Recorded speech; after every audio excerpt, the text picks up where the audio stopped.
اللہ الرحمن الرحیم۔ السلام علیکم۔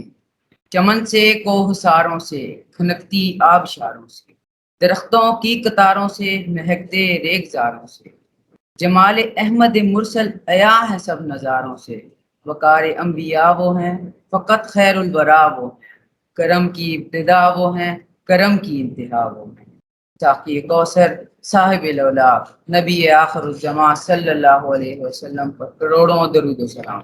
آج 12 جولائی 2021 بروز سوموار، میں محمد سائم بھائی Askaria school and college boys wing Saddar campus سے آپ سب سے مخاطب ہوں اور آپ سب کو آج کی اسمبلی میں خوش آمدید کہتا ہوں۔ محترم سامعین، اسمبلی کا باقاعدہ آغاز محترم سر دانش آج کے نماز کے سبق سے کریں گے۔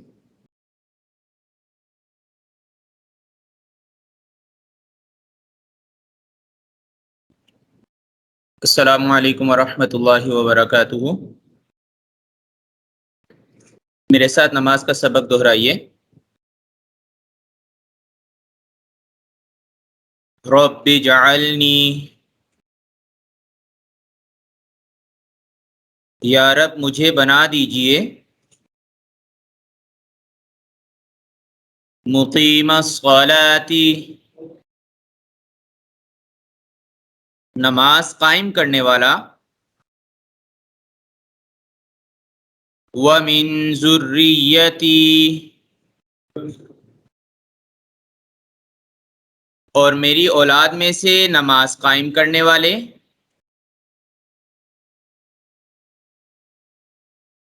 ربنا وتقبل دعاء، اے ہمارے رب اور تو میری دعا قبول فرما لے۔ ربنا اغفر لی،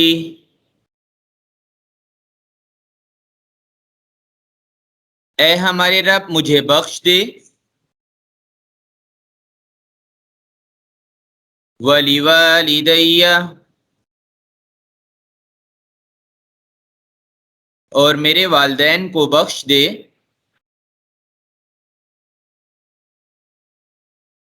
وَلِلْمُؤْمِنِينَ،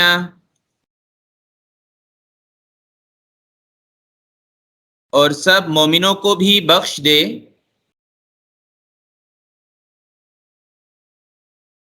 یوم یقوم الحساب،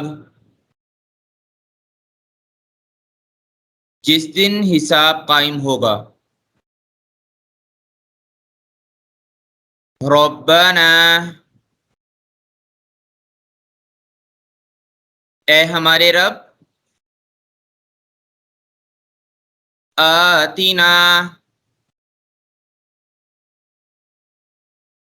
ہمیں عطا فرما، فی الدنیا حسنۃ، دنیا کی زندگی میں بھلائی، وفی الآخرۃ حسنۃ،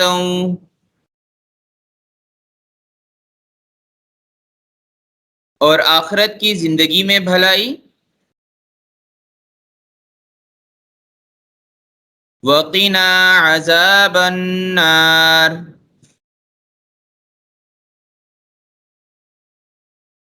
اور ہمیں بچا آگ کے عذاب سے۔ جزاکم اللہ خیر۔ جزاک اللہ۔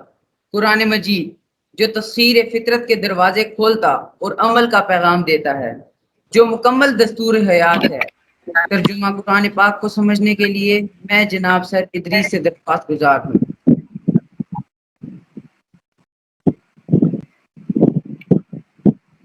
السلام علیکم ورحمۃ اللہ وبرکاتہ۔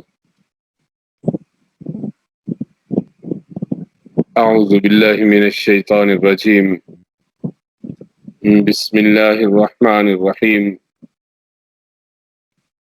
وَإِذْ قُلْنَا لِلْمَلَائِكَةِ اسْجُدُوا لِآدَمَ فَسَجَدُوا إِلَّا إِبْلِيسَ أَبَى وَاسْتَكْبَرَ وَكَانَ مِنَ الْكَافِرِينَ۔ سورہ بقرہ کی آیت نمبر 34 ہے۔ اس سے پہلے جو آیات گزری ہیں ان میں ہم نے یہ بات پڑھی کہ اللہ تبارک و تعالی نے آدم علیہ السلام کو اس دنیا میں خلیفہ بنانے کا ارادہ ظاہر فرمایا فرشتوں کے سامنے، اور فرشتوں نے اپنا ایک اشکال پیش کیا اور اس کا جواب دیا گیا، اور آدم علیہ السلام کی عظمت، ان کی فوقیت تمام مخلوقات پر، فرشتوں پر بھی ان کے علم کے ذریعے ظاہر کی گئی، اور ایک سوال و جواب کی مجلس ہوئی جو پچھلی آیات میں آئی تھی کہ آدم علیہ السلام کو چیزیں سکھائی گئیں، اور پھر ان چیزوں کے بارے میں فرشتوں سے بھی پوچھا گیا، اور انہوں نے اپنی لا علمی کا اظہار کیا، اپنی کمزوری کا اقرار کیا، اور آدم علیہ السلام سے اللہ تبارک و تعالی نے کہا کہ آپ انہیں بتائیں ان چیزوں کے نام۔ تو گویا پوری طرح ان کے سامنے آدم علیہ السلام کی عظمت کو ظاہر کیا گیا۔ اب اس وقت کی ایک اور چیز یاد کروائی جا رہی ہے، اور فرمایا وَإِذْ، باؤ اور از کے معنی میں یہ بات یاد رکھنی چاہیے کہ یہ بات پوشیدہ ہوتی ہے کہ اس وقت کو یاد کرو۔ معنی تو ہے اس کا جب، یعنی جب سے مراد کیا ہے، یعنی جب یہ بات ہوئی تھی، یا وہ بات سنو، ہم تمہیں وہ بات سناتے ہیں، ادھر توجہ دو۔ وَإِذْ قُلْنَا، اور جب کہا ہم نے، لِلْمَلَائِکَةِ، فرشتوں سے، اسجدوا لآدم، سجدہ کرو آدم علیہ السلام۔ فسجدوا، سو انہوں نے سجدہ کیا، الا ابلیس، سوائے ابلیس کے۔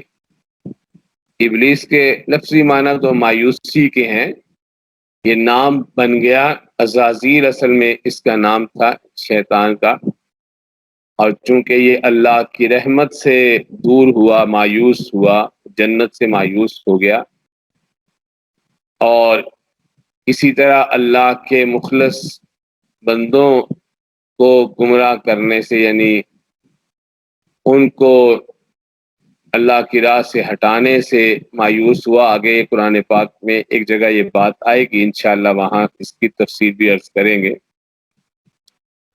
تو اس لیے اب اس کا نام ابلیس پڑ گیا۔ تو اللہ تبارک و تعالیٰ نے بتایا کہ دیکھو اس وقت کو بھی یاد کرو، جیسے پچھلی آیات میں کہا تھا کہ اس وقت کو یاد کرو جب اللہ تعالیٰ نے کہا تھا، تمہارے رب نے کہا تھا کہ انی جاعل فی الارض خلیفہ، کہ میں زمین پہ خلیفہ بنانے والا ہوں۔ اسی طرح اب یہ فرمایا کہ اس وقت کو بھی یاد کرو جب ہم نے کہا تھا فرشتوں کو کہ سجدہ کرو آدم کو، تو انہوں نے سب نے سجدہ کیا سوائے ابلیس کے۔ تو دو باتیں یہاں مختصراً سمجھ لینی چاہیے۔ ایک تو یہ کہ یہ سجدہ کون سا تھا، تو سجدہ دیکھیں دو طرح سے، ایک تو ہے یہ جو سجدہ ہم کرتے ہیں، اور ایک سجدہ ہے کہ پوری طرح تو نہ جھکا جائے، یعنی سر کو زمین پہ نہ رکھا جائے، صرف جھک جائے آگے کو، جیسے یہ جیپنیز وغیرہ یا لوگ ادب سے کسی کے سامنے جھک جاتے ہیں کبھی تعظیم کے لیے، کسی کے سامنے ایسے جھک جانا کہ سجدہ کرے کسی کا، یہ ماضی میں ہوتا رہا، اس امت میں پابندی لگ گئی اور حرام ہو گیا۔ تو اگر یہ تعظیم کا سجدہ تھا یا پوری طرح یعنی صرف جھکنا تھا یا پوری طرح جھکنا تھا، تو دونوں باتوں میں ایک بات کا احساس رہنا چاہیے کہ یہ اللہ کا حکم تھا۔ جب اللہ تعالیٰ کا ہی کوئی حکم ہے تو وہ اس وقت وہی ہوتا ہے کرنا جب اللہ کا حکم بدل جائے. جیسے مسلمانوں کو حکم تھا کہ بیت المقدس کی طرف رخ کر کے نماز پڑھو، تو اس وقت بیت المقدس کی طرف ہی رخ کرنا تھا. اور جب حکم آ گیا کہ بیت اللہ کی طرف رخ کرو، تو اب بیت اللہ کی طرف رخ کرنا ہے. اب کوئی بیت المقدس کی طرف رخ کر کے نماز نہیں پڑھ سکتا.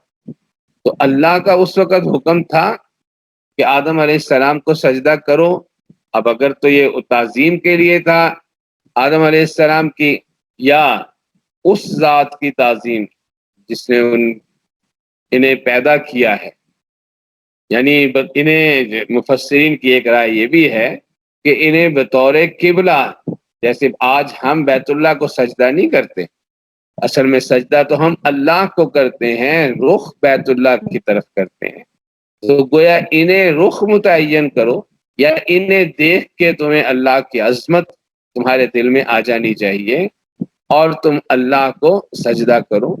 تو سجدہ اگر تعظیماً تھا اور وہ تعظیم اللہ تعالیٰ کی یعنی خالق کائنات کی اس مخلوق کی جو سامنے ہے آدم علیہ السلام، ان کے جو خالق ہیں ان کی تعظیم کے لیے تھا یا آدم علیہ السلام کی تعظیم کے لیے تھا، تو جو بھی تھا یہ اللہ کا اس وقت حکم تھا اور اسے کرنا ہی اطاعت تھی، کیونکہ بات اللہ کی ماننی ہے. تو اللہ نے فرمایا سب نے سجدہ کیا. اب سجدہ تو حکم دیا گیا ہے فرشتوں کو، اس آیت سے یہ پتہ چل رہا ہے. تو لیکن جیسے سوال و جواب بعد میں ابلیس سے ہوئے ہیں، تو اس کا مطلب یہ سمجھ آتا ہے کہ حکم سب کو تھا جو بھی جاندار مخلوقات وہاں تھیں، لیکن ان میں سے بڑی مخلوق کا ذکر کیا گیا ہے. تو اللہ نے فرمایا کہ فرشتوں سے کہا گیا کہ سجدہ کرو، تو سب نے سجدہ کر دیا سوائے شیطان کے. تو شیطان ابلیس جو تھا اس نے سجدہ نہیں کیا، اور یہ جو ہے یہ فرشتہ نہیں تھا. آگے چل کے قرآن نے بتایا ہے کان من الجن، یہ جنات میں سے تھا. اور اس نے جو ہے اللہ فرماتے ہیں ابا، انکار کیا، واستکبر، اور تکبر اختیار کیا. یہ ایک رویہ ہے، اس کو سمجھنا چاہیے. میں نے پچھلی آیات میں بھی بات ایک کہی تھی کہ یاد رکھیے گا، اور ایک دو آیات کے بعد آگے مزید باتیں اور بھی آئیں گی.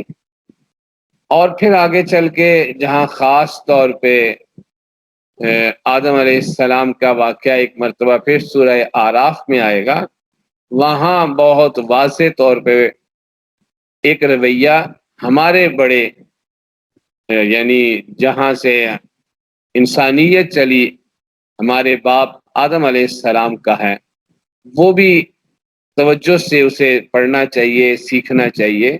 یعنی دو رویے اپنے سامنے رکھنے چاہیے، ایک شیطان کا رویہ ہے اور ایک آدم علیہ السلام سے لے کے جناب رسول اللہ صلی اللہ علیہ وسلم تک انبیاء کرام کا ہے، ان کی تعلیمات ہیں اور ان کا اپنا عمل ہے.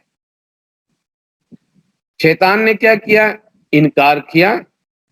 اللہ نے حکم دیا تو انکار کیا، اور انکار کی اللہ نے ساتھ ایک وجہ بتائی کہ اس نے تکبر اختیار کیا.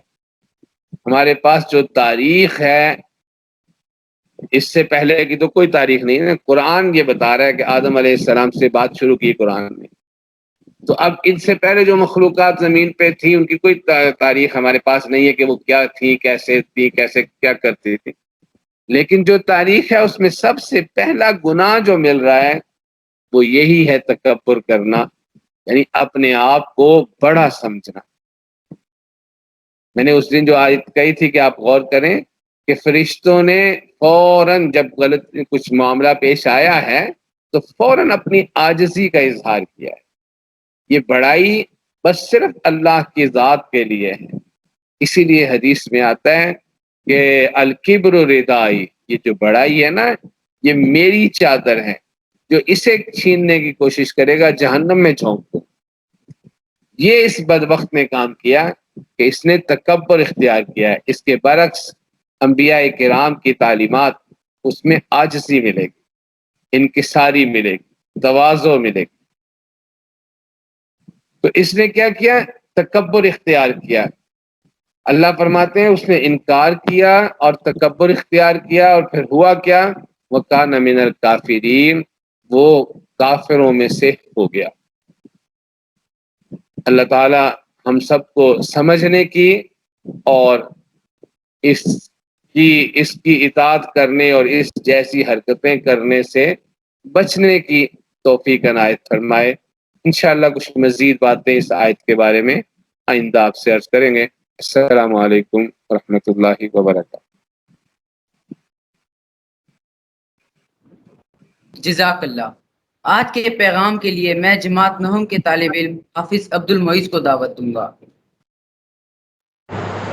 بسم اللہ الرحمن الرحیم۔ شکریہ سائن محترم، کیا آپ جانتے ہیں کہ قرآن مجید کا درمیان کس جگہ آتا ہے؟ 15ویں پارے میں سورہ کہف کی 19ویں آیت، اور یہ لفظ تھوڑا بڑا کر کے لکھا ہوتا ہے، وَلْيَتَلَطَّفْ، یعنی نرمی سے بات کرنا۔ یہ لفظ قرآن کریم کا درمیان ہے اور اپنے اندر بہت بڑا سبق چھپائے ہوئے ہیں۔ اس کے علاوہ اللہ نے جب حضرت موسیٰ علیہ السلام کو فرعون کی طرف بھیجا تو اپنے نبی سے کہا، موسیٰ اس سے نرمی سے بات کرنا، شاید وہ مان جائے۔ کون مان جائے؟ فرعون، جس سے بڑا گھمنڈ، متکبر اور مغرور شخص شاید ہی کوئی دنیا میں آیا ہو۔ لیکن اللہ فرما رہے ہیں اس سے بھی نرمی سے بات کرنا، شاید وہ مان جائے۔ محترم سامعین، طائف کی وادی ہے، دنیا کے سب سے عظیم ترین انسان بے سر و سامانی کے عالم میں اہل طائف کی سنگ باری کا سامنا کر رہے ہیں۔ زخموں سے چور چور ہے، بدن مبارک سے خون رس رس کر نالین مبارک میں آ رہا ہے۔